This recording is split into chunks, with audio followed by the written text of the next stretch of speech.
नमस्कार. राज्यस्तरीय महसूल क्रीडा आणि सांस्कृतिक स्पर्धा यावर्षी छत्रपती संभाजीनगर विभागात होत आहेत आणि नांदेड जिल्ह्याला यजमानपदाचा मान मिळाला आहे. साधारणतः 12-13 वर्षांनी या स्पर्धा सुरू होतात, जी गेल्या काही दिवसात परंपरा खंडित झाली होती. त्यामुळं ही होऊ घातलेली स्पर्धा आपल्या सर्व नांदेडकरांसाठी अभिमानाची बाब आहे. याच्यामध्ये या स्पर्धेचं उद्घाटन माननीय नामदार चंद्रशेखरजी बावनकुळे, आपल्या विभागाचे प्रमुख महसूल मंत्री यांच्या अध्यक्षतेखाली होणार आहे. ते विशेष निमंत्रित त्यासाठी आहेत.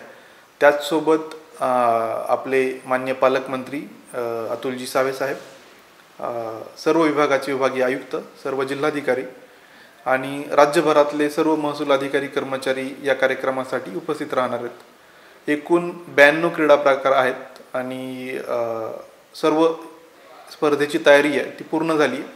यामध्ये त्यांची निवास व्यवस्था, भोजन व्यवस्था, परिवहन व्यवस्था, पार्किंग आणि अनुषंगिक सर्व तयारी आपण पूर्ण केलेली आहे.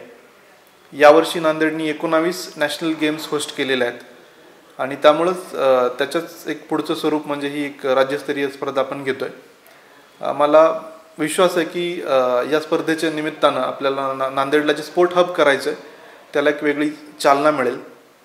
त्याचसोबत 21 आणि 22 असे 2 दिवस सांस्कृतिक स्पर्धांचं आयोजन आपण केलेलं आहे आणि क्रीडा आणि सांस्कृतिक महोत्सवाचा हा जो लाभ आहे हा सर्वांनी घ्यावा अशी माझी विनंती. कारण हे फक्त महसूलच्या अधिकाऱ्यांसाठी नाही आहे, हे पूर्ण नांदेडकरांसाठी आहे. त्यामुळे जास्तीत जास्त लोक याला प्रतिसाद द्यावा यासाठी पत्रकार बंधूंनी पूर्ण राज्यामध्ये याला प्रसिद्धी द्यावी, जेणेकरून आपला जो हे आयोजन आहे हे यशस्वी होईल. आणि वर्षभर वेगळ्या ताणतणावामध्ये किंवा कार्यबाहुल्यामुळं लोकांना जो मोकळीक या 2-3 दिवसामध्ये मिळेल त्याने निश्चितच त्यांना मानसिक, शारीरिक एक चांगला दिलासा मिळेल आणि पुढच्या येणाऱ्या कामांसाठी एक नवीन ऊर्जा मिळेल असा मला विश्वास वाटतो. धन्यवाद.